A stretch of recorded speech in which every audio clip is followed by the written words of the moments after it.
Iran ने बोला है इस्लामिक कंट्रीज को कि सैंक्शन कर दो यार इजराइल को। ईरान ने यह बोला है कि जितने भी मुसलमान कंट्रीज हैं जहां पे इजराइल के एम्बेसी हैं, एम्बेसडर है, एम्बेसी को बंद करो, एम्बेसडर्स को फेंको और अपने बंदे वापस बुला लो। अगर इजराइल ये गलती करता है गाजा में घुसने की, तो फिर सारे मिलके एक साथ इजराइल को मारेंगे। जय हिंद दोस्तों, मैं हूं मेजर गौरवारी और आप देख रहे हैं आज की ताजा तरीन खबरें। ईरान ने बोला है इस्लामिक कंट्रीज को कि सैंक्शन कर दो यार इजराइल को। तो 3 लेवल के सैंक्शंस उन्होंने बोले, या 3 लेवल की, जिसको घेराबंदी समझिए, सैंक्शंस नहीं घेराबंदी। एक तो बोला है कि साहब economic sanctions and blockade. Blockade का यह अर्थ है कि वहां पे जहाज चले जाएं, फिजिकल बैरियर बना दें कि जिससे लोग इजराइल के अंदर या बाहर ना आ पाए। एक ईरान ने यह बोला है। दूसरा डिप्लोमेटिक बॉयकॉट, यानी कि ईरान ने यह बोला है कि जितने भी मुसलमान कंट्रीज हैं जहां पे इजराइल के एम्बेसी हैं, एम्बेसडर है, एम्बेसी को बंद करो, एम्बेसडर्स को फेंको और अपने बंदे वापस बुला लो। तीसरी चीज उन्होंने बोला है कि हिजबुल्लाह और मुस्लिम कंट्रीज मिलके अगर इजराइल यह गलती करता है गाजा में घुसने की, तो फिर सारे मिलके एक साथ इजराइल को मारेंगे। तो 3 लेवल हैं, डिप्लोमेटिक, इकोनॉमिक और मिलिट्री। अब दोस्तों इसमें 2-3 कमियां हैं। पहली चीज तो यह है कि फिर वही बात इन्होंने कर दी कि जबान बहुत लंबी है, औकात बहुत छोटी है। कौन रोक रहा है ईरान को? जाइए लड़िए। किसी ने आपको नहीं रोका है। वैसे भी आप दुनिया में किसी की बात नहीं मानते, तो इसमें आप किसकी परमिशन चाहते हैं कि ईरानी फौज को गाजा में उतारने के लिए आप किसकी परमिशन चाहते हैं? जाइए, आप जाइए। लेकिन ईरान के जो मौलाना मौलवी हैं जो रन करते हैं ईरान को, खुमैनी, वो बड़े स्मार्ट हैं। वो ईरान तेहरान में बैठे आराम से मौज मस्ती कर रहे हैं, खाना पीना खा रहे हैं और हिजबुल्लाह और हमास को पैसे दे रहे हैं कि बेटा तुम जाके लड़ो। सेम वे, बिल्कुल सेम वे जिस तरीके से पाकिस्तानी फौज लश्कर तैयबा और जैश मोहम्मद को पैसा देती है कि बेटा तुम जाके कश्मीर में लड़ो, और पाकिस्तानी जर्नैल जो हैं वो देश को खोखला करें और अपने बच्चों को, अपने बेटे बेटियों को विदेश भेजें पढ़ने के लिए और सेटल डाउन होने के लिए। तो दोस्तों ये स्टोरी दोनों जगह एक जैसी चल रही है।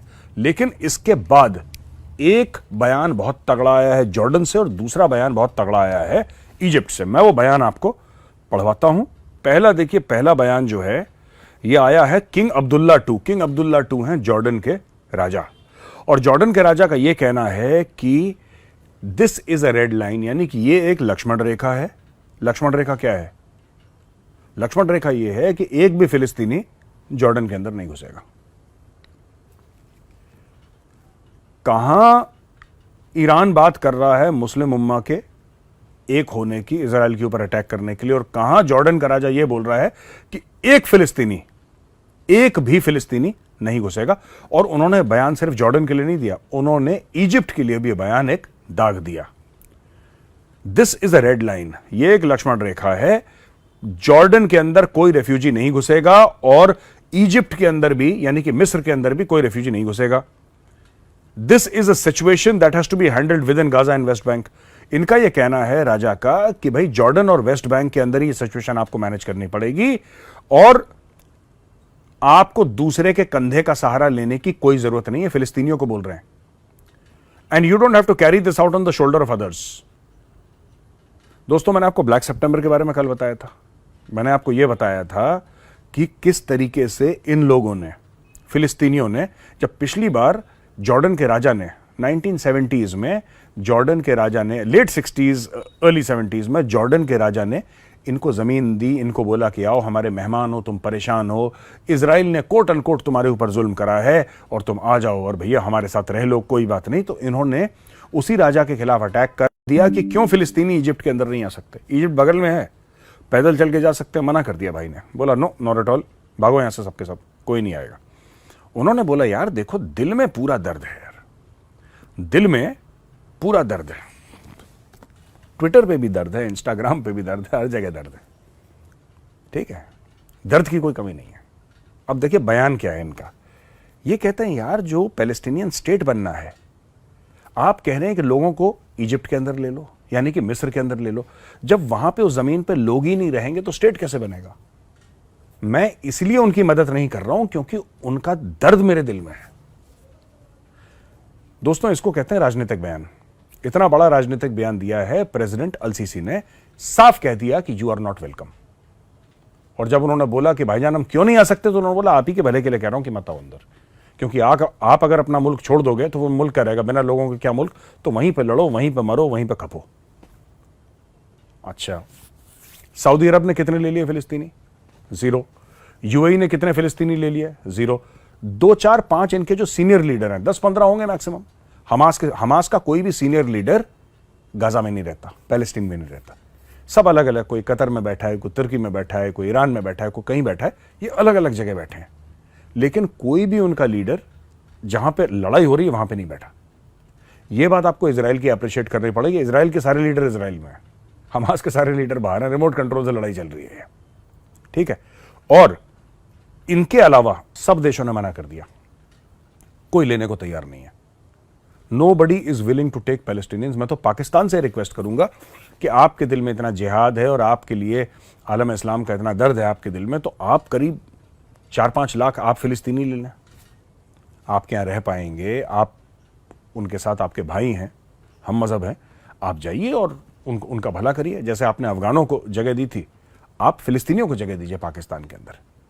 वहां पे अपना बेस बनाएंगे और पाकिस्तान को बेस बना के, क्योंकि वाहिद इस्लामिक एटमी मुल्क है पाकिस्तान, तो वहां से बेस बना के फिर वापस इजराइल के ऊपर ही लोग हमला करेंगे। इस बात का आप सोचिए। अच्छा जी, इसके अलावा दोस्तों जो खबर मेरे पास है वो ये है कि तुर्की के अंदर जितने भी यहूदी हैं, इजरायली हैं, उनको बोला गया कि आप तुर्की से फौरन निकलें, क्योंकि लोग जो हैं वो इजरायलियों के खिलाफ हो गए और आपकी जान को खतरा है, आप वहां से निकल लीजिए। छुट्टी उट्टी मनाने गए होंगे, बोला निकलिए यहां से। और इसके अलावा दोस्तों ये जो खबर मेरे पास है, मोहम्मद सलेह बहुत बड़ा नाम है फुटबॉल में। फुटबॉल की दुनिया के जो टॉप प्लेयर्स हैं उसमें मोहम्मद सलेह का नाम है और ये इजिप्शियन है, इजिप्ट ओरिजिन का है। तो ये अपना स्पोर्ट्स खेलता है, तो वहां से बहुत लोगों ने इसके ऊपर तनकीद करी, बहुत लोगों ने इसको क्रिटिसाइज करा कि आप इतने बड़े फुटबॉल के स्टार हैं, लेकिन आपके स्टार होने का क्या फायदा मिला हमें? क्या आपने अपनी आवाज उठाई? क्या आपने अपना सोशल मीडिया और मेन स्ट्रीम मीडिया के प्रेजेंस से क्या आपने फिलिस्तीनियों को सपोर्ट करा? फिर ये आदमी क्या करता है दोस्तों कि इजिप्शियन जैसे रेड क्रेसेंट है, जैसे रेड क्रॉस होता है ना, तो रेड क्रेसेंट बनाया। तो रेड क्रेसेंट में इसने बहुत, कहते हैं बड़े अमाउंट का, अमाउंट अभी डिस्क्लोज नहीं करा, पर लेकिन बहुत बड़े अमाउंट का चेक इसने दिया है वहां पे, इसने दक्षिणा दी है, दान दिया है वहां पे, और ये कह रहा है कि इससे फिलिस्तीनियों की मदद करो। लेकिन सबसे बड़ी बात क्या है? सबसे बड़ी बात यह है कि आप ये देखो, छोटी सी बात देखो आप, सबसे बड़ी बात क्या है? सबसे बड़ी बात यह है कि कोई मदद करने को राजी नहीं है। पैसा ले लो, दवाइयां ले लो, जहां इजरायली पीटे उधर पट्टी भी लगा लेना, बैंडेड भी लगा लेना, सब कुछ कर लेना, पर बॉस हमारे मुल्क के अंदर मत आना। तो दोस्तों ये पूरी की पूरी स्टोरी चल रही है। इजराइल और हमास के बीच में जो लड़ाई चल रही है, बाजार बिल्कुल गर्म हो रखा है।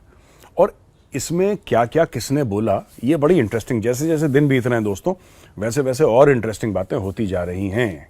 पाकिस्तान के दामाद, और जाहिर सी बात है नवाज शरीफ का दामाद है तो पूरे पाकिस्तान का दामाद है, कैप्टन मोहम्मद सफदर, पाकिस्तान के दामाद आजम पाकिस्तान के, उन्होंने एक बयान दागा है। आम लोग बयान देते हैं, सफदर साहब बयान दागते हैं। उन्होंने ये बयान दागा है कि जो पाकिस्तान के न्यूक्लियर वेपन है वो आलम इस्लाम के न्यूक्लियर वेपन है, पहली चीज। और उन्होंने फिर ये बोला है कि हमारे मुसलमान होने का क्या फायदा अगर हम जिहाद न लड़ें। फिर उन्होंने ये बोला है कि इजराइल के खिलाफ और भारत के खिलाफ हमें जिहाद लड़ना चाहिए। बहुत अच्छी बातें करी इन्होंने, और मैं पूरा समर्थन करता हूं कैप्टन सफदर का, क्योंकि कैप्टन सफदर एक टिपिकल पाकिस्तानी है, एक टिपिकल जिसको कहते हैं पाकिस्तानी पंजाबी यानी कि पीपी, अब शॉर्ट फॉर्म में पीपी बोलें। ये टिपिकल पाकिस्तानी पंजाबी हैं जिनकी जबान इतनी लंबी है लेकिन औकात बहुत छोटी है। पहली चीज ये कह रहे हैं जिहाद लड़ना चाहिए, तो कैप्टन सफदर को मना किसने करा है जिहाद लड़ने के लिए? ये किसकी परमिशन चाह रहे हैं? मैं आपको बताता हूं। ये कह रहे हैं आवाम को कि तुम किसी तरीके से पहुंच जाओ, लेकिन जो इसके ससुर का डाके का पैसा है, चोरी का पैसा है, फ्रॉड का पैसा है, 420 का पैसा है, 2 नंबरी का पैसा है नवाज शरीफ का, इसका ससुर है ना नवाज शरीफ, तो साहब ये जो 2 नंबरी का पैसा है ये मेरे पास रहने दो। यानी जो जिहाद है वो गरीब का लड़का लड़ेगा, जो अमीर का दामाद है वो लंदन में ऐश करेगा। मैं तो कैप्टन सफदर से कहता हूं, देखो कैप्टन भी हो तुम, ठीक है, हथियार वथियार तुम्हें चलाने आते होंगे, तुम क्यों नहीं जाते जिहाद के लिए? मैं चाहता हूं कैप्टन सफदर जिहाद के लिए जाएं और जिहाद लड़ें। ये पाकिस्तानियों का बहुत बढ़िया मामला है बॉस। सबको भेजते हैं, तुम भी जिहाद के लिए जाओ। अच्छा सुनो, तुम गरीब हो, हाँ जनाब मैं गरीब हूं, अच्छा तुम जिहाद के लिए जाओगे। तुम अमीर हो, अच्छा तुम लंदन चले जाओ, तुम लंदन में ऐश करो, ये गरीब मरता रहे। ये पूरा पाकिस्तान ऐसे बन रखा है। तो ये तो थी कैप्टन सफदर की कहानी। आपको वीडियो कैसा लगा? पसंद आए तो उस वीडियो को लाइक करिए। मैं कल फिर हाजिर हूंगा एक नए वीडियो के साथ। तब तक के लिए जय हिंद।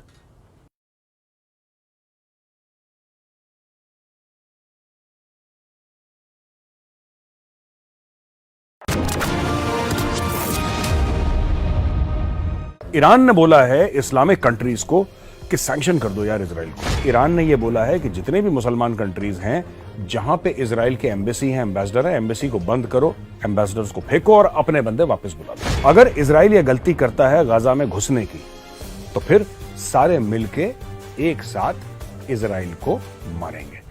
जय हिंद दोस्तों, मैं हूं मेजर गौरवारी और आप देख रहे हैं आज की ताजा तरीन खबरें।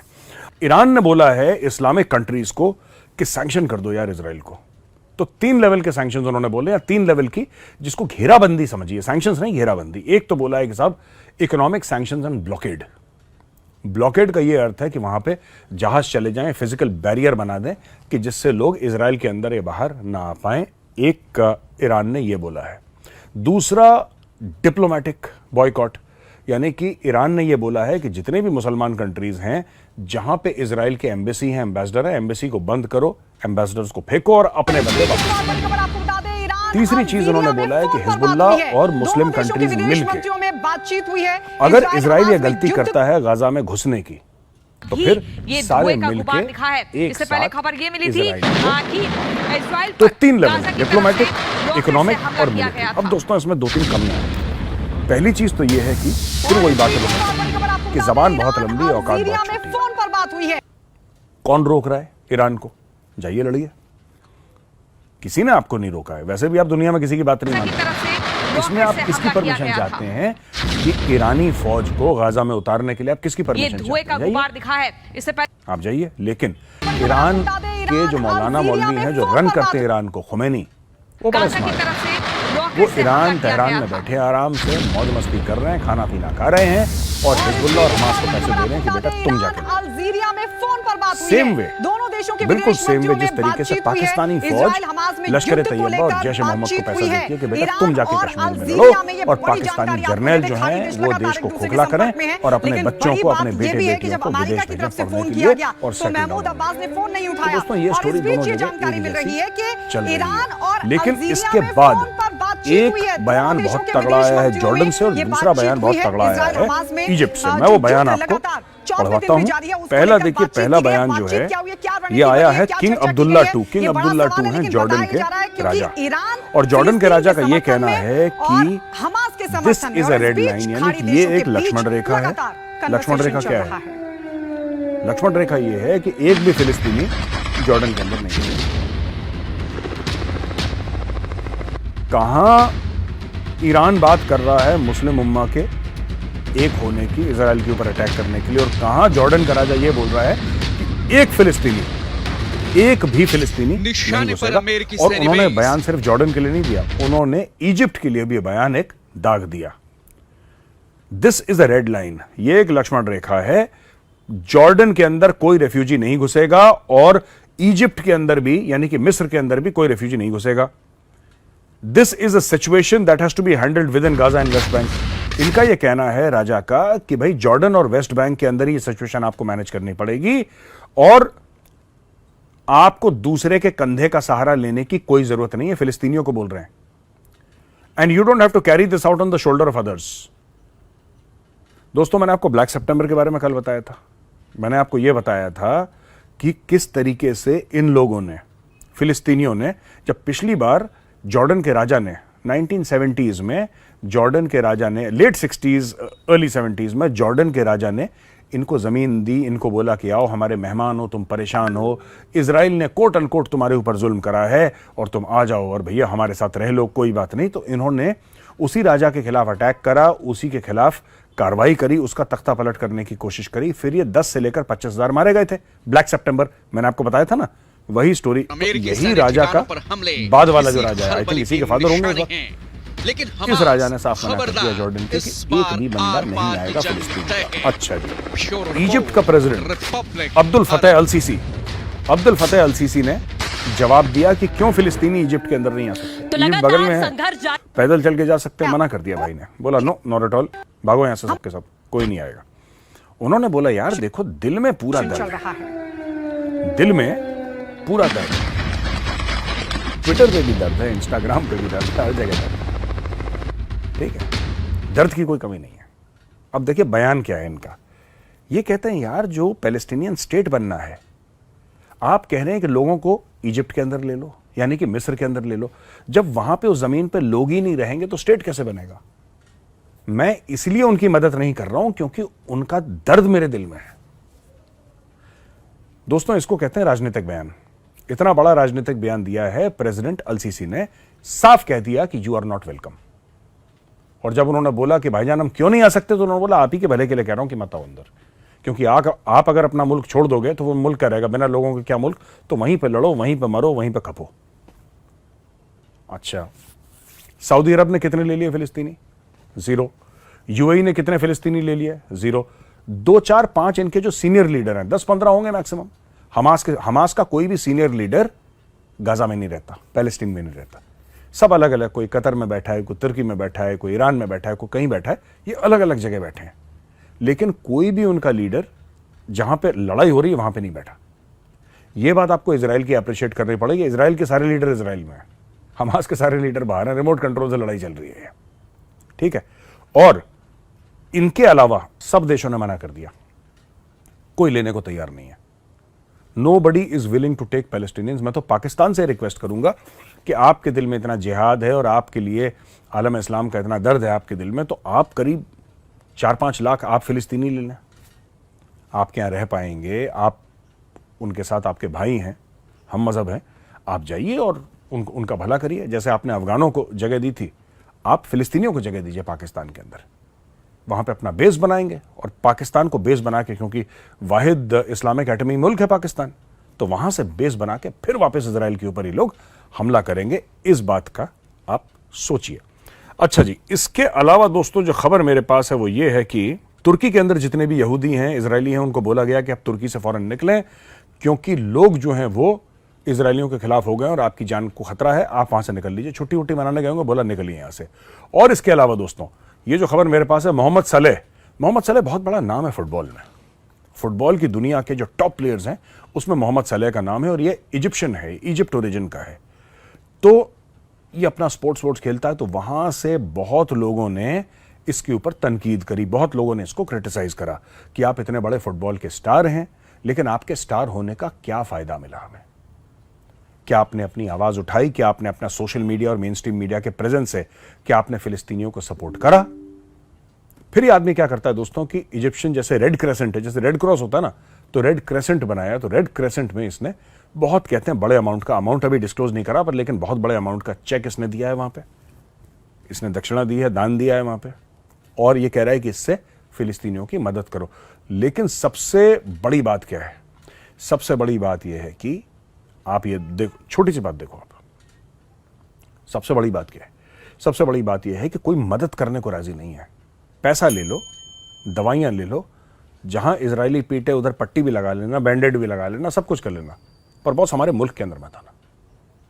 तो दोस्तों ये पूरी की पूरी स्टोरी चल रही है। इजराइल और हमास के बीच में जो लड़ाई चल रही है, बाजार बिल्कुल गर्म हो रखा है, और इसमें क्या क्या किसने बोला ये बड़ी इंटरेस्टिंग, जैसे जैसे दिन बीत रहे हैं दोस्तों वैसे वैसे और इंटरेस्टिंग बातें होती जा रही हैं। पाकिस्तान के दामाद, और जाहिर सी बात है नवाज शरीफ का दामाद है तो पूरे पाकिस्तान का दामाद है, कैप्टन मोहम्मद सफदर पाकिस्तान के दामाद आजम पाकिस्तान के, उन्होंने एक बयान दागा है। आम लोग बयान देते हैं, सफदर साहब बयान दागते हैं। उन्होंने ये बयान दागा है कि जो पाकिस्तान के न्यूक्लियर वेपन है वो आलम इस्लाम के न्यूक्लियर वेपन है, पहली चीज। और उन्होंने फिर ये बोला है कि हमारे मुसलमान होने का क्या फायदा अगर हम जिहाद न लड़ें। फिर उन्होंने ये बोला है कि इजराइल के खिलाफ और भारत के खिलाफ हमें जिहाद लड़ना चाहिए। बहुत अच्छी बातें करी इन्होंने, और मैं पूरा समर्थन करता हूं कैप्टन सफदर का क्योंकि कैप्टन सफदर एक टिपिकल पाकिस्तानी है, एक टिपिकल जिसको कहते हैं पाकिस्तानी पंजाबी यानी कि पीपी, अब शॉर्ट फॉर्म में पीपी बोलें। ये टिपिकल पाकिस्तानी पंजाबी हैं जिनकी जबान इतनी लंबी है लेकिन औकात बहुत छोटी है। पहली चीज ये कह रहे हैं जिहाद लड़ना चाहिए, तो कैप्टन सफदर को मना किसने करा है जिहाद लड़ने के लिए? ये किसकी परमिशन चाह रहे हैं? मैं आपको बताता हूं। ये कह रहे हैं आवाम को कि तुम किसी तरीके से पहुंच जाओ, लेकिन जो इसके ससुर का डाके का पैसा है, चोरी का पैसा है, फ्रॉड का पैसा है, 420 का पैसा है, 2 नंबरी का पैसा है नवाज शरीफ का, इसका ससुर है ना नवाज शरीफ, तो साहब ये जो 2 नंबरी का पैसा है ये मेरे पास रहने दो। यानी जो जिहाद है वो गरीब का लड़का लड़ेगा, जो अमीर का दामाद है वो लंदन में ऐश करेगा। मैं तो कैप्टन सफदर से कहता हूं, देखो कैप्टन भी हो तुम, ठीक है, हथियार वथियार तुम्हें चलाने आते होंगे, तुम क्यों नहीं जाते जिहाद के लिए? मैं चाहता हूं कैप्टन सफदर जिहाद के लिए जाएं और जिहाद लड़ें। ये पाकिस्तानियों का बहुत बढ़िया मामला है बॉस, सबको भेजते हैं तुम भी जिहाद के लिए जाओ। अच्छा सुनो, तुम गरीब हो? हाँ जनाब मैं गरीब हूं। अच्छा तुम जिहाद के लिए जाओगे। तुम अमीर हो? अच्छा तुम लंदन चले जाओ, तुम लंदन में ऐश करो, ये गरीब मरता रहे। ये पूरा पाकिस्तान ऐसे बन रखा है। तो ये तो थी कैप्टन सफदर की कहानी। आपको वीडियो कैसा लगा? पसंद आए तो इस वीडियो को लाइक करिए। मैं कल फिर हाजिर हूंगा एक नए वीडियो के साथ, तब तक के लिए जय हिंद।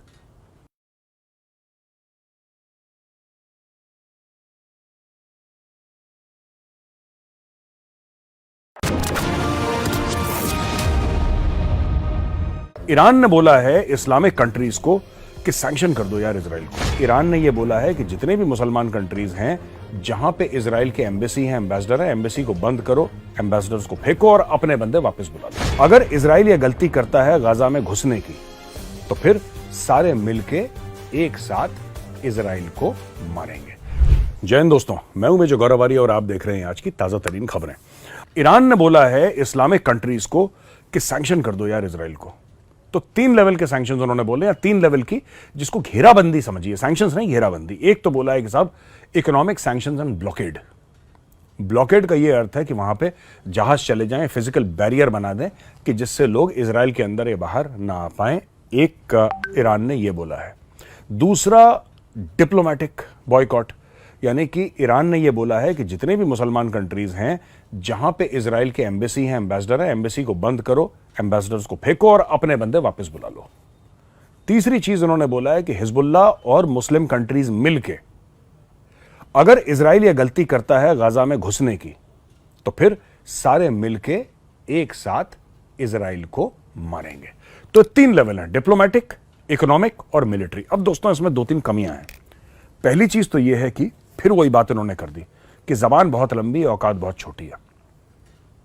कौन रोक रहा है ईरान को? जाइए लड़िए, किसी ने आपको नहीं रोका है। वैसे भी आप दुनिया में किसी की बात नहीं मानते, तो इसमें आप किसकी परमिशन चाहते हैं कि ईरानी फौज को गाजा में उतारने के लिए आप किसकी परमिशन चाहते हैं? जाइए, आप जाइए। लेकिन ईरान के जो मौलाना मौलवी हैं जो रन करते हैं ईरान को, खुमैनी, वो बड़े स्मार्ट हैं। वो ईरान तेहरान में बैठे आराम से मौज मस्ती कर रहे हैं, खाना पीना खा रहे हैं और हिजबुल्लाह और हमास को पैसे दे रहे हैं कि बेटा तुम जाके लड़ो।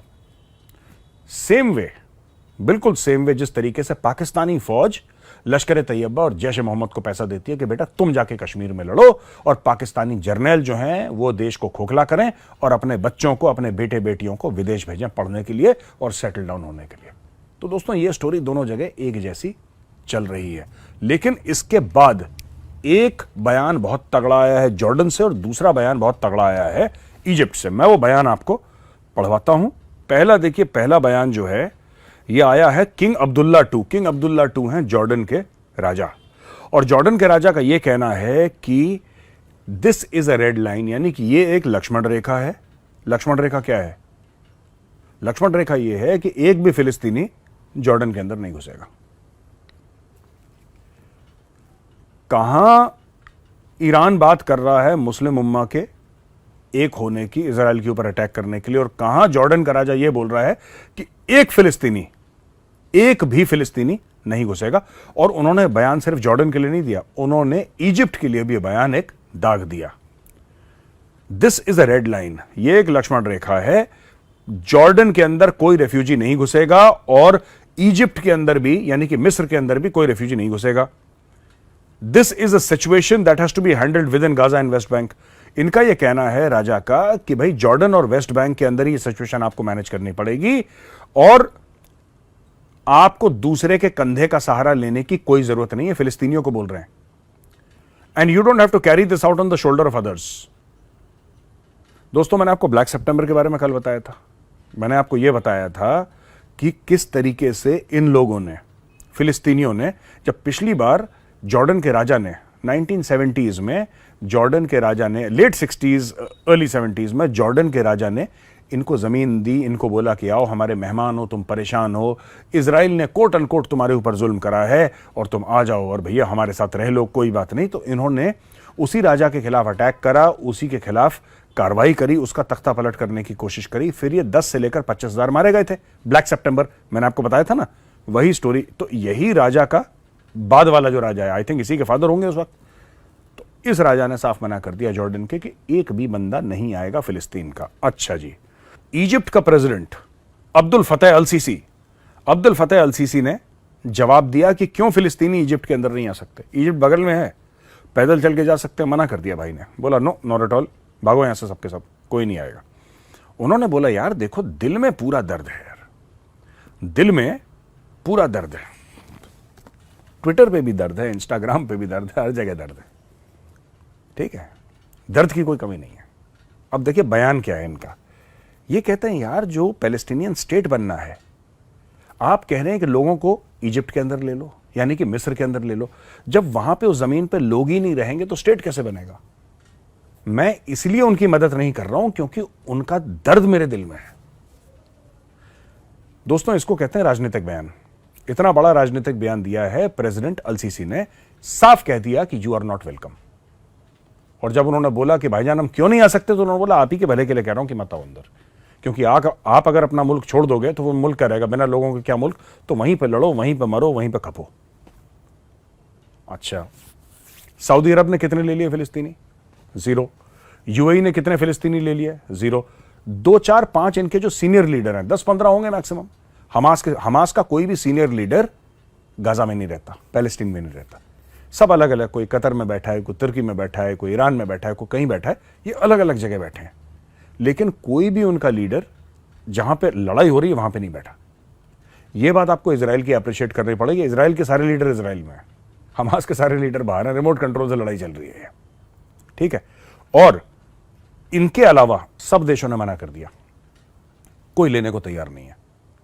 Nobody is willing to take Palestinians। मैं तो पाकिस्तान से रिक्वेस्ट करूंगा कि आपके दिल में इतना जिहाद है और आपके लिए आलम इस्लाम का इतना दर्द है आपके दिल में, तो आप करीब 4-5 लाख आप फिलिस्तीनी ले लें, आपके यहाँ रह पाएंगे, आप उनके साथ, आपके भाई हैं, हम मजहब हैं, आप जाइए और उनका भला करिए। जैसे आपने अफगानों को जगह दी थी, आप फिलिस्तीनियों को जगह दीजिए पाकिस्तान के अंदर, वहां पे अपना बेस बनाएंगे। और पाकिस्तान को बेस बना के, क्योंकि वाहिद इस्लामिक एटमी मुल्क है पाकिस्तान, तो वहां से बेस बना के फिर वापस इजराइल के ऊपर ही लोग हमला करेंगे। इस बात का आप सोचिए। अच्छा जी, इसके अलावा दोस्तों जो खबर मेरे पास है वो ये है कि तुर्की के अंदर जितने भी यहूदी हैं, इजरायली हैं, उनको बोला गया कि आप तुर्की से फौरन निकलें, क्योंकि लोग जो हैं वो इजरायलियों के खिलाफ हो गए और आपकी जान को खतरा है, आप वहां से निकल लीजिए। छुट्टी वुट्टी मनाने गए होंगे, बोला निकलिए यहां से। और इसके अलावा दोस्तों ये जो खबर मेरे पास है, मोहम्मद सलेह बहुत बड़ा नाम है फुटबॉल में। फुटबॉल की दुनिया के जो टॉप प्लेयर्स हैं उसमें मोहम्मद सलेह का नाम है और ये इजिप्शियन है, इजिप्ट ओरिजिन का है। तो ये अपना स्पोर्ट्स खेलता है, तो वहां से बहुत लोगों ने इसके ऊपर तनकीद करी, बहुत लोगों ने इसको क्रिटिसाइज करा कि आप इतने बड़े फुटबॉल के स्टार हैं, लेकिन आपके स्टार होने का क्या फायदा मिला हमें? क्या आपने अपनी आवाज उठाई? क्या आपने अपना सोशल मीडिया और मेन स्ट्रीम मीडिया के प्रेजेंस से क्या आपने फिलिस्तीनियों को सपोर्ट करा? फिर ये आदमी क्या करता है दोस्तों कि इजिप्शियन जैसे रेड क्रेसेंट है, जैसे रेड क्रॉस होता है ना, तो रेड क्रेसेंट बनाया। तो रेड क्रेसेंट में इसने बहुत, कहते हैं बड़े अमाउंट का, अमाउंट अभी डिस्क्लोज नहीं करा पर लेकिन बहुत बड़े अमाउंट का चेक इसने दिया है वहां पे, इसने दक्षिणा दी है, दान दिया है वहां पे, और ये कह रहा है कि इससे फिलिस्तीनियों की मदद करो। लेकिन सबसे बड़ी बात क्या है? सबसे बड़ी बात यह है कि आप ये देखो, छोटी सी बात देखो आप, सबसे बड़ी बात क्या है? सबसे बड़ी बात यह है कि कोई मदद करने को राजी नहीं है। पैसा ले लो, दवाइयां ले लो, जहां इजरायली पीटे उधर पट्टी भी लगा लेना, बैंडेड भी लगा लेना, सब कुछ कर लेना, पर बॉस हमारे मुल्क के अंदर मत आना। तो दोस्तों ये पूरी की पूरी स्टोरी चल रही है। इजराइल और हमास के बीच में जो लड़ाई चल रही है, बाजार बिल्कुल गर्म हो रखा है। और इसमें क्या क्या किसने बोला, ये बड़ी इंटरेस्टिंग, जैसे जैसे दिन बीत रहे हैं दोस्तों वैसे वैसे और इंटरेस्टिंग बातें होती जा रही हैं। पाकिस्तान के दामाद, और जाहिर सी बात है नवाज शरीफ का दामाद है तो पूरे पाकिस्तान का दामाद है। कैप्टन सफदर, कैप्टन मोहम्मद सफदर पाकिस्तान के दामाद आजम पाकिस्तान के, उन्होंने एक बयान दागा है। आम लोग बयान देते हैं, सफदर साहब बयान दागते हैं। उन्होंने ये बयान दागा है कि जो पाकिस्तान के न्यूक्लियर वेपन है वो आलम इस्लाम के न्यूक्लियर वेपन है, पहली चीज। और उन्होंने फिर ये बोला है कि हमारे मुसलमान होने का क्या फायदा अगर हम जिहाद न लड़ें। फिर उन्होंने ये बोला है कि इजराइल के खिलाफ और भारत के खिलाफ हमें जिहाद लड़ना चाहिए। बहुत अच्छी बातें करी इन्होंने और मैं पूरा समर्थन करता हूं कैप्टन सफदर का, क्योंकि कैप्टन सफदर एक टिपिकल पाकिस्तानी है, एक टिपिकल जिसको कहते हैं पाकिस्तानी पंजाबी यानी कि पीपी, अब शॉर्ट फॉर्म में पीपी बोलें। ये टिपिकल पाकिस्तानी पंजाबी हैं जिनकी जबान इतनी लंबी है लेकिन औकात बहुत छोटी है। पहली चीज ये कह रहे हैं जिहाद लड़ना चाहिए, तो कैप्टन सफदर को मना किसने करा है जिहाद लड़ने के लिए? ये किसकी परमिशन चाह रहे हैं? मैं आपको बताता हूं। ये कह रहे हैं आवाम को कि तुम किसी तरीके से पहुंच जाओ, लेकिन जो इसके ससुर का डाके का पैसा है, चोरी का पैसा है, फ्रॉड का पैसा है, 420 का पैसा है, 2 नंबरी का पैसा है नवाज शरीफ का, इसका ससुर है ना नवाज शरीफ, तो साहब ये जो 2 नंबरी का पैसा है ये मेरे पास रहने दो। यानी जो जिहाद है वो गरीब का लड़का लड़ेगा, जो अमीर का दामाद है वो लंदन में ऐश करेगा। मैं तो कैप्टन सफदर से कहता हूं, देखो कैप्टन भी हो तुम, ठीक है, हथियार वथियार तुम्हें चलाने आते होंगे, तुम क्यों नहीं जाते जिहाद के लिए? मैं चाहता हूं कैप्टन सफदर जिहाद के लिए जाएं और जिहाद लड़ें। ये पाकिस्तानियों का बहुत बढ़िया मामला है बॉस, सबको भेजते हैं तुम भी जिहाद के लिए जाओ। अच्छा सुनो, तुम गरीब हो? हाँ जनाब मैं गरीब हूं। अच्छा तुम जिहाद के लिए जाओगे। तुम अमीर हो? अच्छा तुम लंदन चले जाओ, तुम लंदन में ऐश करो, ये गरीब मरता रहे। ये पूरा पाकिस्तान ऐसे बन रखा है। तो ये तो थी कैप्टन सफदर की कहानी। आपको वीडियो कैसा लगा? पसंद आए तो उस वीडियो को लाइक करिए। मैं कल फिर हाजिर हूंगा एक नए वीडियो के साथ, तब तक के लिए जय हिंद।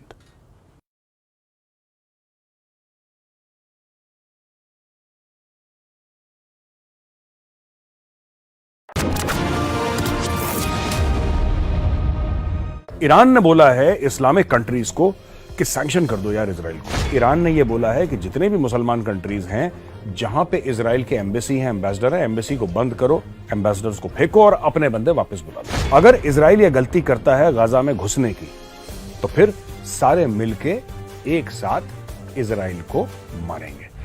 जय हिंद दोस्तों, मैं हूं मेजर गौरवारी और आप देख रहे हैं आज की ताजा तरीन खबरें। ईरान ने बोला है इस्लामिक कंट्रीज को कि सैंक्शन कर दो यार इजराइल को। तो 3 लेवल के सैंक्शंस उन्होंने बोले, या 3 लेवल की, जिसको घेराबंदी समझिए, सैंक्शंस नहीं घेराबंदी। एक तो बोला है कि साहब economic sanctions and blockade. Blockade का ये अर्थ है कि वहां पे जहाज चले जाएं, फिजिकल बैरियर बना दें कि जिससे लोग इजराइल के अंदर या बाहर ना आ पाए। एक ईरान ने यह बोला है। दूसरा डिप्लोमेटिक बॉयकॉट, यानी कि ईरान ने यह बोला है कि जितने भी मुसलमान कंट्रीज हैं जहां पे इजराइल के एम्बेसी है, एम्बेसडर है, एम्बेसी को बंद करो, एम्बेसडर्स को फेंको और अपने बंदे वापस बुला लो। तीसरी चीज उन्होंने बोला है कि हिजबुल्लाह और मुस्लिम कंट्रीज मिलके अगर इजराइल यह गलती करता है गाजा में घुसने की, तो फिर सारे मिलके एक साथ इजराइल को मारेंगे। तो 3 लेवल हैं, डिप्लोमेटिक, इकोनॉमिक और मिलिट्री। अब दोस्तों इसमें 2-3 कमियां हैं। पहली चीज तो यह है कि फिर वही बात उन्होंने कर दी कि जबान बहुत लंबी है, औकात बहुत छोटी है। कौन रोक रहा है ईरान को? जाइए लड़िए, किसी ने आपको नहीं रोका है। वैसे भी आप दुनिया में किसी की बात नहीं मानते, तो इसमें आप किसकी परमिशन चाहते हैं कि ईरानी फौज को गाजा में उतारने के लिए आप किसकी परमिशन चाहते हैं? जाइए, आप जाइए। लेकिन ईरान के जो मौलाना मौलवी हैं जो रन करते हैं ईरान को, खुमैनी, वो बड़े स्मार्ट हैं। वो ईरान तेहरान में बैठे आराम से मौज मस्ती कर रहे हैं, खाना पीना खा रहे हैं और हिजबुल्लाह और हमास को पैसे दे रहे हैं कि बेटा तुम जाके लड़ो। सेम वे, बिल्कुल सेम वे जिस तरीके से पाकिस्तानी फौज लश्कर तैयबा और जैश मोहम्मद को पैसा देती है कि बेटा तुम जाके कश्मीर में लड़ो और पाकिस्तानी जर्नैल जो हैं वो देश को खोखला करें और अपने बच्चों को, अपने बेटे बेटियों को विदेश भेजें पढ़ने के लिए और सेटल डाउन होने के लिए। तो दोस्तों ये स्टोरी दोनों जगह एक जैसी चल रही है। लेकिन इसके बाद एक बयान बहुत तगड़ा आया है जॉर्डन से और दूसरा बयान बहुत तगड़ा आया है इजिप्ट से। मैं वो बयान आपको पढ़वाता हूं। पहला देखिए, पहला बयान जो है ये आया है King Abdullah two. King Abdullah two हैं जॉर्डन के राजा, और जॉर्डन के राजा का ये कहना है कि this is a red line, यानी कि ये एक लक्ष्मण रेखा है। लक्ष्मण रेखा क्या है? लक्ष्मण रेखा ये है कि एक भी फिलिस्तीनी जॉर्डन के अंदर नहीं घुसेगा। कहां ईरान बात कर रहा है मुस्लिम उम्मा के एक होने की, इजराइल के ऊपर अटैक करने के लिए, और कहां जॉर्डन का राजा यह बोल रहा है कि एक भी फिलिस्तीनी नहीं घुसेगा। और उन्होंने बयान सिर्फ जॉर्डन के लिए नहीं दिया, उन्होंने इजिप्ट के लिए भी बयान एक दाग दिया। This is a red line, यह एक लक्ष्मण रेखा है। जॉर्डन के अंदर कोई रेफ्यूजी नहीं घुसेगा और इजिप्ट के अंदर भी, यानी कि मिस्र के अंदर भी कोई रेफ्यूजी नहीं घुसेगा। This is a situation that has to be handled with in Gaza and West Bank. इनका यह कहना है राजा का कि भाई जॉर्डन और वेस्ट बैंक के अंदर ही सिचुएशन आपको मैनेज करनी पड़ेगी और आपको दूसरे के कंधे का सहारा लेने की कोई जरूरत नहीं है। फिलिस्तीनियों को बोल रहे हैं, and you don't have to carry this out on the shoulder of others. दोस्तों मैंने आपको ब्लैक सितंबर के बारे में कल बताया था। मैंने आपको यह बताया था कि किस तरीके से इन लोगों ने, फिलिस्तीनियों ने, जब पिछली बार जॉर्डन के राजा ने 1970s में, जॉर्डन के राजा ने लेट 60s अर्ली 70s में जॉर्डन के राजा ने इनको जमीन दी, इनको बोला कि आओ हमारे मेहमान हो, तुम परेशान हो, इजराइल ने कोट अनकोट तुम्हारे ऊपर जुल्म करा है और तुम आ जाओ और भैया हमारे साथ रह लो, कोई बात नहीं। तो इन्होंने उसी राजा के खिलाफ अटैक करा, उसी के खिलाफ कार्रवाई करी, उसका तख्ता पलट करने की कोशिश करी। फिर ये 10 से लेकर 25,000 मारे गए थे। ब्लैक सितंबर मैंने आपको बताया था ना, वही स्टोरी। तो यही राजा का बाद वाला जो राजा है, आई थिंक इसी के फादर होंगे उस वक्त, तो इस राजा ने साफ मना कर दिया जॉर्डन के कि एक भी बंदा नहीं आएगा फिलिस्तीन का। अच्छा जी, इजिप्ट का प्रेसिडेंट अब्दुल फतेह अल सीसी, अब्दुल फतेह अल सीसी ने जवाब दिया कि क्यों फिलिस्तीनी इजिप्ट के अंदर नहीं आ सकते, इजिप्ट बगल में है, पैदल चल के जा सकते हैं। मना कर दिया भाई ने, बोला नो, नॉट एट ऑल, भागो यहां से सबके सब, कोई नहीं आएगा। उन्होंने बोला यार देखो दिल में पूरा दर्द है यार, दिल में पूरा दर्द है, ट्विटर पे भी दर्द है, इंस्टाग्राम पे भी दर्द है, हर जगह दर्द है, ठीक है, दर्द की कोई कमी नहीं है। अब देखिए बयान क्या है इनका, ये कहते हैं यार जो पैलेस्टीनियन स्टेट बनना है, आप कह रहे हैं कि लोगों को इजिप्ट के अंदर ले लो, यानी कि मिस्र के अंदर ले लो। जब वहां पे उस जमीन पे लोग ही नहीं रहेंगे तो स्टेट कैसे बनेगा? मैं इसलिए उनकी मदद नहीं कर रहा हूं क्योंकि उनका दर्द मेरे दिल में है। दोस्तों इसको कहते हैं राजनीतिक बयान। इतना बड़ा राजनीतिक बयान दिया है प्रेसिडेंट अल सीसी ने, साफ कह दिया कि यू आर नॉट वेलकम। और जब उन्होंने बोला कि भाईजान हम क्यों नहीं आ सकते, तो उन्होंने बोला आप ही के भले के लिए कह रहा हूं कि मत आओ अंदर, क्योंकि आप अगर अपना मुल्क छोड़ दोगे तो वो मुल्क क्या रहेगा, बिना लोगों के क्या मुल्क, तो वहीं पे लड़ो, वहीं पे मरो, वहीं पे खपो। अच्छा, सऊदी अरब ने कितने ले लिए फिलिस्तीनी? 0। यूएई ने कितने फिलिस्तीनी ले लिए? 0। 2, 4, 5 इनके जो सीनियर लीडर हैं, 10-15 होंगे मैक्सिमम। हमास का कोई भी सीनियर लीडर गाजा में नहीं रहता, पैलेस्टीन में नहीं रहता, सब अलग अलग, कोई कतर में बैठा है, कोई तुर्की में बैठा है, कोई ईरान में बैठा है, कोई कहीं बैठा है, ये अलग अलग जगह बैठे हैं। लेकिन कोई भी उनका लीडर जहां पे लड़ाई हो रही है वहां पे नहीं बैठा। ये बात आपको इजराइल की अप्रिशिएट करनी पड़ेगी। इजराइल के सारे लीडर इजराइल में है, हमास के सारे लीडर बाहर हैं, रिमोट कंट्रोल से लड़ाई चल रही है, ठीक है। और इनके अलावा सब देशों ने मना कर दिया, कोई लेने को तैयार नहीं है। Nobody is willing to take Palestinians। मैं तो पाकिस्तान से रिक्वेस्ट करूंगा कि आपके दिल में इतना जिहाद है और आपके लिए आलम इस्लाम का इतना दर्द है आपके दिल में, तो आप करीब 4-5 लाख आप फिलिस्तीनी ले लें, आपके यहाँ रह पाएंगे, आप उनके साथ, आपके भाई हैं, हम मजहब हैं, आप जाइए और उनका भला करिए। जैसे आपने अफगानों को जगह दी थी, आप फिलिस्तीनियों को जगह दीजिए पाकिस्तान के अंदर, वहां पे अपना बेस बनाएंगे। और पाकिस्तान को बेस बना के, क्योंकि वाहिद इस्लामिक एटमी मुल्क है पाकिस्तान, तो वहां से बेस बना के फिर वापस इजराइल के ऊपर ही लोग हमला करेंगे। इस बात का आप सोचिए। अच्छा जी, इसके अलावा दोस्तों जो खबर मेरे पास है वो ये है कि तुर्की के अंदर जितने भी यहूदी हैं, इजरायली हैं, उनको बोला गया कि आप तुर्की से फौरन निकलें, क्योंकि लोग जो हैं वो इजरायलियों के खिलाफ हो गए और आपकी जान को खतरा है, आप वहां से निकल लीजिए। छुट्टी वुट्टी मनाने गए होंगे, बोला निकलिए यहां से। और इसके अलावा दोस्तों, ये जो खबर मेरे पास है, मोहम्मद सलेह बहुत बड़ा नाम है फुटबॉल में। फुटबॉल की दुनिया के जो टॉप प्लेयर्स हैं उसमें मोहम्मद सलेह का नाम है और ये इजिप्शियन है, इजिप्ट ओरिजिन का है। तो ये अपना स्पोर्ट्स खेलता है, तो वहां से बहुत लोगों ने इसके ऊपर तनकीद करी, बहुत लोगों ने इसको क्रिटिसाइज करा कि आप इतने बड़े फुटबॉल के स्टार हैं, लेकिन आपके स्टार होने का क्या फायदा मिला हमें? क्या आपने अपनी आवाज उठाई? क्या आपने अपना सोशल मीडिया और मेन स्ट्रीम मीडिया के प्रेजेंस से क्या आपने फिलिस्तीनियों को सपोर्ट करा? फिर ये आदमी क्या करता है दोस्तों कि इजिप्शियन जैसे रेड क्रेसेंट है, जैसे रेड क्रॉस होता है ना, तो रेड क्रेसेंट बनाया। तो रेड क्रेसेंट में इसने बहुत, कहते हैं बड़े अमाउंट अभी डिस्क्लोज नहीं करा, पर लेकिन बहुत बड़े अमाउंट का चेक इसने दिया है वहां पे, इसने दक्षिणा दी है, दान दिया है वहां पे, और ये कह रहा है कि इससे फिलिस्तीनियों की मदद करो। लेकिन सबसे बड़ी बात क्या है? सबसे बड़ी बात यह है कि आप ये देखो, छोटी सी बात देखो आप, सबसे बड़ी बात क्या है? सबसे बड़ी बात यह है कि कोई मदद करने को राजी नहीं है। पैसा ले लो, दवाइयां ले लो, जहां इजरायली पीटे उधर पट्टी भी लगा लेना, बैंडेड भी लगा लेना, सब कुछ कर लेना, पर बॉस हमारे मुल्क के अंदर मत आना। तो दोस्तों, ये पूरी की पूरी स्टोरी चल रही है। इजराइल और हमास के बीच में जो लड़ाई चल रही है, बाजार बिल्कुल गर्म हो रखा है। और इसमें क्या क्या किसने बोला, ये बड़ी इंटरेस्टिंग, जैसे जैसे दिन बीत रहे हैं दोस्तों, वैसे वैसे और इंटरेस्टिंग बातें होती जा रही हैं। पाकिस्तान के दामाद, और जाहिर सी बात है नवाज शरीफ का दामाद है तो पूरे पाकिस्तान का दामाद है, कैप्टन मोहम्मद सफदर, पाकिस्तान के दामाद आजम पाकिस्तान के, उन्होंने एक बयान दागा है। आम लोग बयान देते हैं, सफदर साहब बयान दागते हैं। उन्होंने ये बयान दागा है कि जो पाकिस्तान के न्यूक्लियर वेपन है वो आलम इस्लाम के न्यूक्लियर वेपन है, पहली चीज। और उन्होंने फिर ये बोला है कि हमारे मुसलमान होने का क्या फायदा अगर हम जिहाद न लड़ें। फिर उन्होंने ये बोला है कि इजराइल के खिलाफ और भारत के खिलाफ हमें जिहाद लड़ना चाहिए।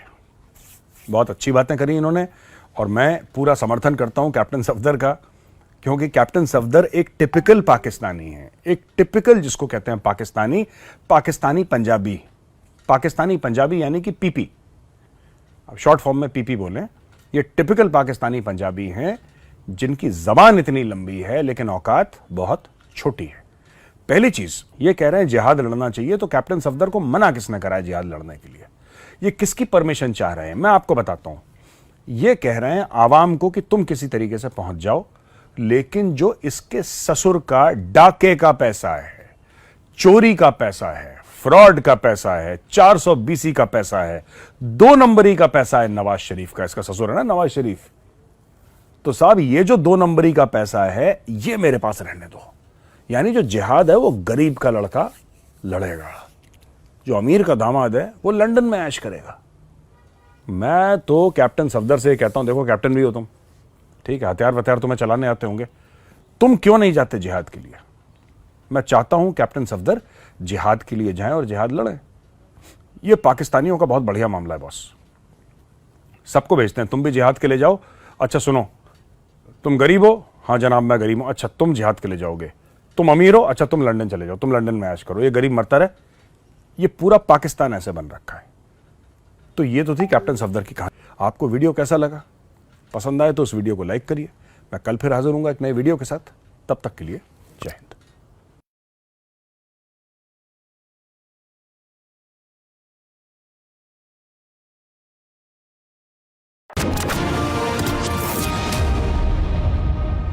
ईरान ने बोला है इस्लामिक कंट्रीज को कि सैंक्शन कर दो यार इजराइल को। ईरान ने यह बोला है कि जितने भी मुसलमान कंट्रीज हैं जहां पे इजराइल के एम्बेसी है, एम्बेसडर है, एम्बेसी को बंद करो, एम्बेसडर्स को फेंको और अपने बंदे वापस बुला लो। अगर इजराइल ये गलती करता है गाजा में घुसने की, तो फिर सारे मिलके एक साथ इजराइल को मारेंगे। जय हिंद दोस्तों, मैं हूं मेजर गौरवारी और आप देख रहे हैं आज की ताजा तरीन खबरें। ईरान ने बोला है इस्लामिक कंट्रीज को कि सैंक्शन कर दो यार इजराइल को। तो 3 लेवल के सैंक्शंस उन्होंने बोले, या 3 लेवल की, जिसको घेराबंदी समझिए, सैंक्शंस नहीं घेराबंदी। एक तो बोला है कि साहब economic sanctions and blockade. Blockade का ये अर्थ है कि वहां पे जहाज चले जाएं, फिजिकल बैरियर बना दें कि जिससे लोग इजराइल के अंदर या बाहर ना आ पाए। एक ईरान ने ये बोला है। दूसरा डिप्लोमेटिक बॉयकॉट, यानी कि ईरान ने यह बोला है कि जितने भी मुसलमान कंट्रीज हैं जहां पे इजराइल के एम्बेसी हैं, एम्बेसडर है, एम्बेसी को बंद करो, एम्बेसडर्स को फेंको और अपने बंदे वापस बुला लो। तीसरी चीज उन्होंने बोला है कि हिजबुल्लाह और मुस्लिम कंट्रीज मिलके अगर इजराइल यह गलती करता है गाजा में घुसने की, तो फिर सारे मिलके एक साथ इजराइल को मारेंगे। तो 3 लेवल हैं, डिप्लोमेटिक, इकोनॉमिक और मिलिट्री। अब दोस्तों इसमें 2-3 कमियां हैं। पहली चीज तो यह है कि फिर वही बात इन्होंने कर दी कि जबान बहुत लंबी है, औकात बहुत छोटी है। कौन रोक रहा है ईरान को? जाइए लड़िए, किसी ने आपको नहीं रोका है। वैसे भी आप दुनिया में किसी की बात नहीं मानते, तो इसमें आप किसकी परमिशन चाहते हैं कि ईरानी फौज को गाजा में उतारने के लिए आप किसकी परमिशन चाहते हैं? जाइए, आप जाइए। लेकिन ईरान के जो मौलाना मौलवी हैं जो रन करते हैं ईरान को, खुमैनी, वो बड़े स्मार्ट हैं। वो ईरान तेहरान में बैठे आराम से मौज मस्ती कर रहे हैं, खाना पीना खा रहे हैं और हिजबुल्लाह और हमास को पैसे दे रहे हैं कि बेटा तुम जाके लड़ो।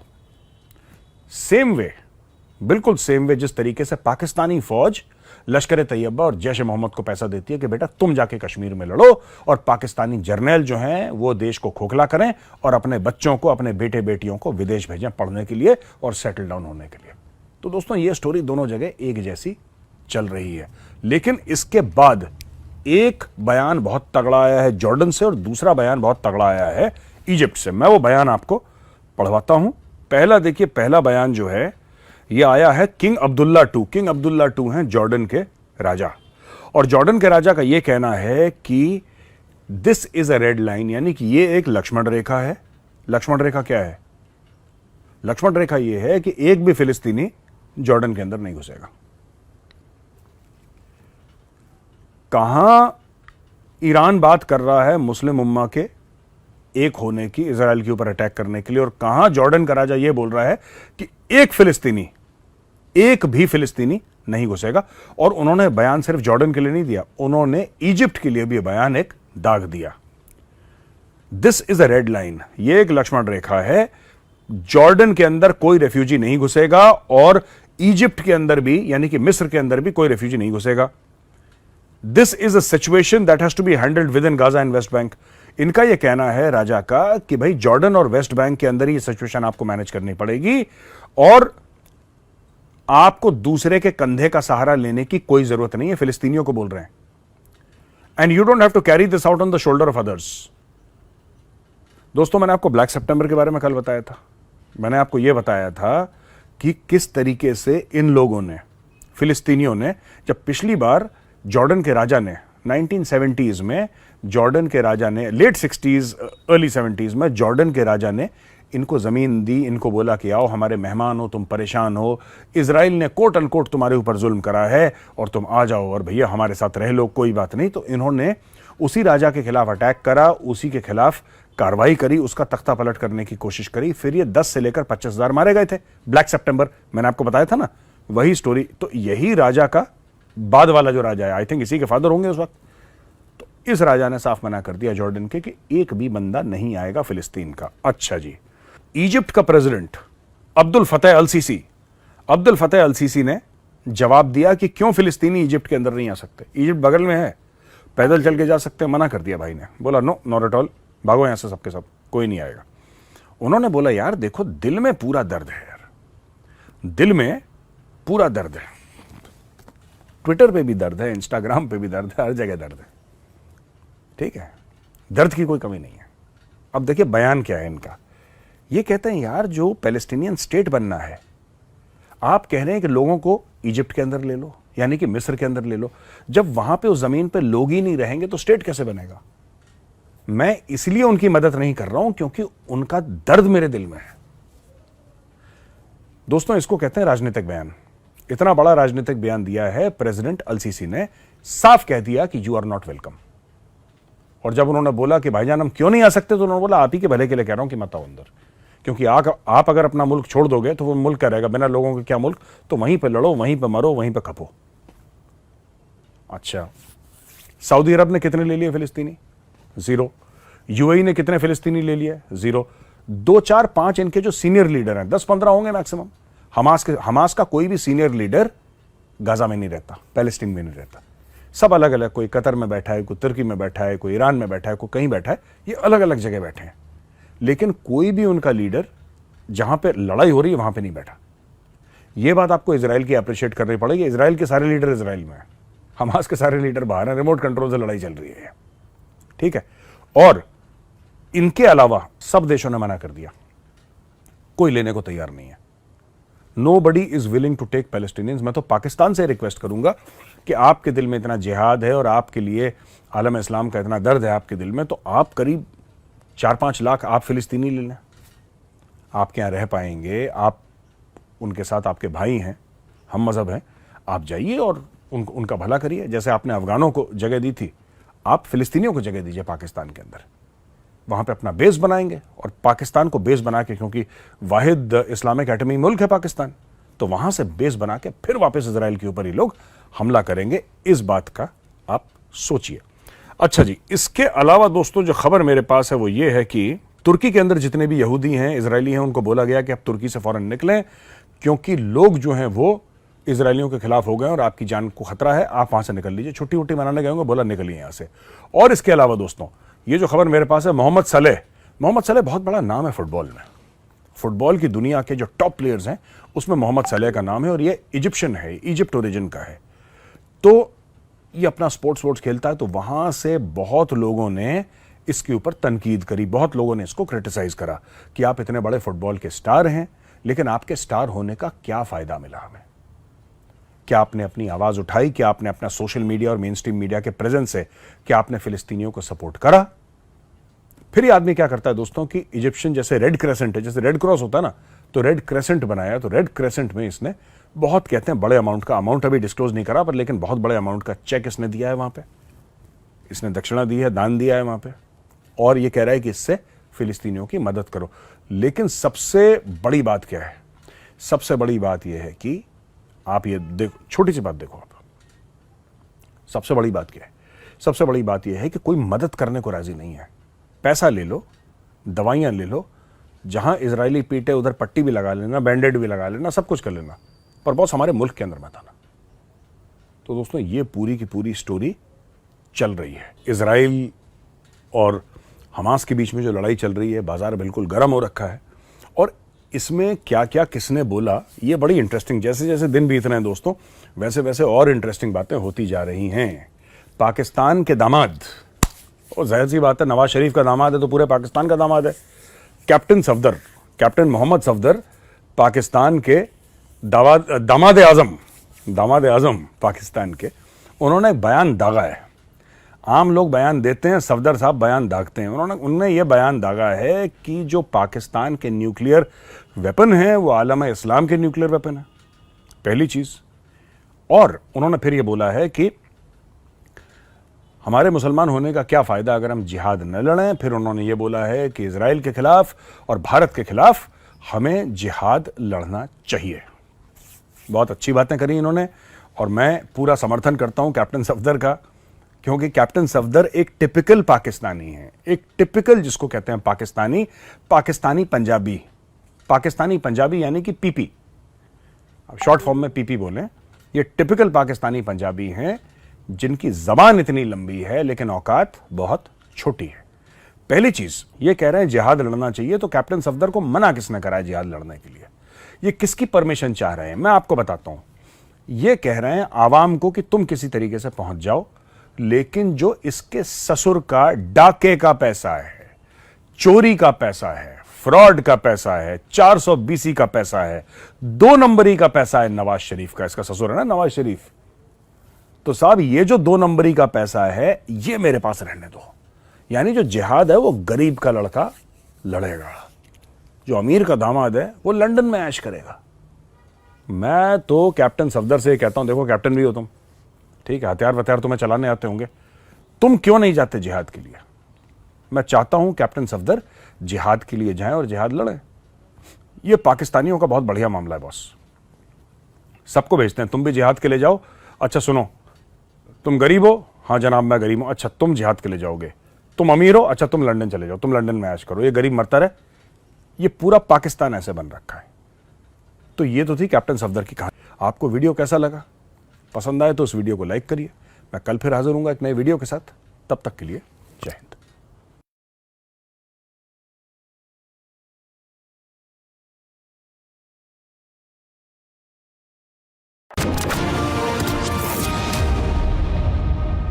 ईरान ने बोला है इस्लामिक कंट्रीज को कि सैंक्शन कर दो यार इजराइल को। ईरान ने यह बोला है कि जितने भी मुसलमान कंट्रीज हैं जहां पे इजराइल के एम्बेसी हैं, एम्बेसडर है, एम्बेसी को बंद करो, एम्बेसडर्स को फेंको और अपने बंदे वापस बुला लो। अगर इजराइल यह गलती करता है गाजा में घुसने की, तो फिर सारे मिलके एक साथ इजराइल को मारेंगे। जय हिंद दोस्तों, मैं हूं मेजर गौरवारी और आप देख रहे हैं आज की ताजा तरीन खबरें। ईरान ने बोला है इस्लामिक कंट्रीज को कि सैंक्शन कर दो यार इजराइल को। तो 3 लेवल के सैंक्शंस उन्होंने बोले, या 3 लेवल की, जिसको घेराबंदी समझिए, सैंक्शंस नहीं घेराबंदी। एक तो बोला है कि साहब economic sanctions and blockade. Blockade का यह अर्थ है कि वहां पे जहाज चले जाएं, फिजिकल बैरियर बना दें कि जिससे लोग इजराइल के अंदर या बाहर ना आ पाए। एक ईरान ने यह बोला है।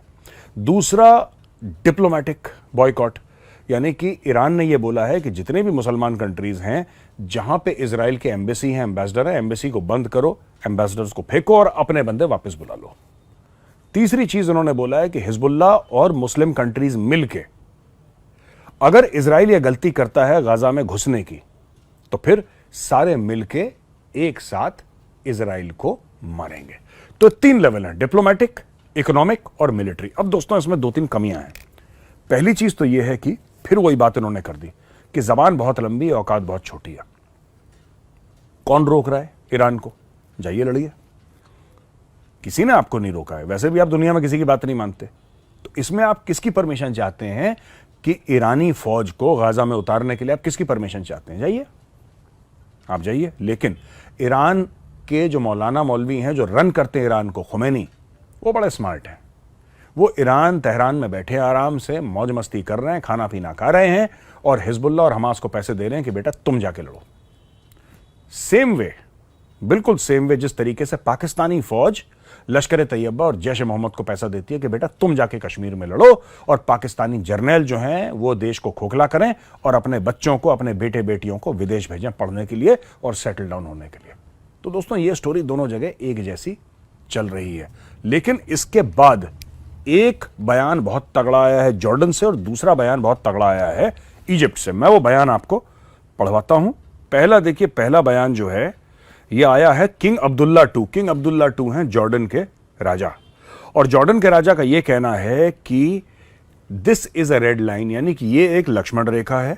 लक्ष्मण रेखा क्या है? लक्ष्मण रेखा ये है कि एक भी फिलिस्तीनी जॉर्डन के अंदर नहीं घुसेगा। कहां ईरान बात कर रहा है मुस्लिम उम्मा के एक होने की, इजराइल के ऊपर अटैक करने के लिए, और कहां जॉर्डन का राजा यह बोल रहा है कि एक भी फिलिस्तीनी नहीं घुसेगा। और उन्होंने बयान सिर्फ जॉर्डन के लिए नहीं दिया, उन्होंने इजिप्ट के लिए भी बयान एक दाग दिया। This is a red line, यह एक लक्ष्मण रेखा है। जॉर्डन के अंदर कोई रेफ्यूजी नहीं घुसेगा और इजिप्ट के अंदर भी, यानी कि मिस्र के अंदर भी कोई रेफ्यूजी नहीं घुसेगा। This is a situation that has to be handled with in Gaza and West Bank. इनका यह कहना है राजा का कि भाई जॉर्डन और वेस्ट बैंक के अंदर ही सिचुएशन आपको मैनेज करनी पड़ेगी और आपको दूसरे के कंधे का सहारा लेने की कोई जरूरत नहीं है। फिलिस्तीनियों को बोल रहे हैं, and you don't have to carry this out on the shoulder of others. दोस्तों मैंने आपको ब्लैक सितंबर के बारे में कल बताया था। मैंने आपको यह बताया था कि किस तरीके से इन लोगों ने, फिलिस्तीनियों ने, जब पिछली बार जॉर्डन के राजा ने 1970s में, जॉर्डन के राजा ने लेट 60s अर्ली 70s में जॉर्डन के राजा ने इनको जमीन दी, इनको बोला कि आओ हमारे मेहमान हो, तुम परेशान हो, इजराइल ने कोट अनकोट तुम्हारे ऊपर जुल्म करा है और तुम आ जाओ और भैया हमारे साथ रह लो, कोई बात नहीं। तो इन्होंने उसी राजा के खिलाफ अटैक करा, उसी के खिलाफ कार्रवाई करी, उसका तख्ता पलट करने की कोशिश करी। फिर ये 10 से लेकर 25,000 मारे गए थे। ब्लैक सितंबर मैंने आपको बताया था ना, वही स्टोरी। तो यही राजा का बाद वाला जो राजा है, आई थिंक इसी के फादर होंगे उस वक्त, तो इस राजा ने साफ मना कर दिया जॉर्डन के कि एक भी बंदा नहीं आएगा फिलिस्तीन का। अच्छा जी, इजिप्ट का प्रेसिडेंट अब्दुल फतेह अल सीसी ने जवाब दिया कि क्यों फिलिस्तीनी इजिप्ट के अंदर नहीं आ सकते, इजिप्ट बगल में है, पैदल चल के जा सकते हैं। मना कर दिया भाई ने, बोला नो, नॉट एट ऑल, भागो यहां से सबके सब, कोई नहीं आएगा। उन्होंने बोला यार देखो दिल में पूरा दर्द है यार, दिल में पूरा दर्द है। ट्विटर पे भी दर्द है, इंस्टाग्राम पे भी दर्द है, हर जगह दर्द है। ठीक है, दर्द की कोई कमी नहीं है। अब देखिए बयान क्या है इनका। ये कहते हैं यार जो पैलेस्टीनियन स्टेट बनना है, आप कह रहे हैं कि लोगों को इजिप्ट के अंदर ले लो, यानी कि मिस्र के अंदर ले लो। जब वहां पे उस जमीन पे लोग ही नहीं रहेंगे तो स्टेट कैसे बनेगा?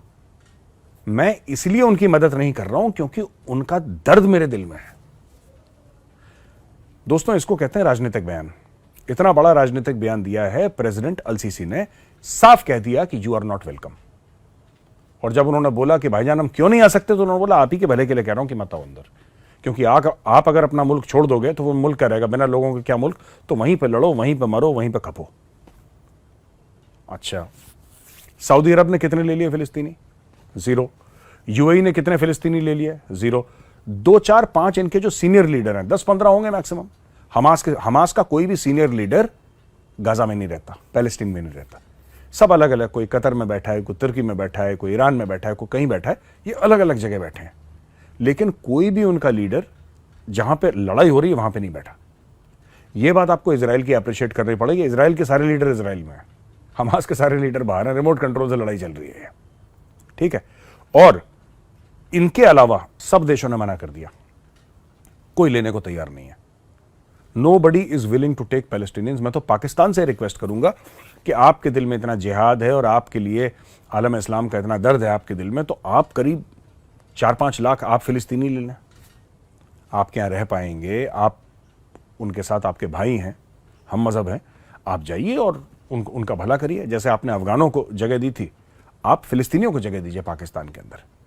वहां पे अपना बेस बनाएंगे और पाकिस्तान को बेस बना के, क्योंकि वाहिद इस्लामिक एटमी मुल्क है पाकिस्तान, तो वहां से बेस बना के फिर वापस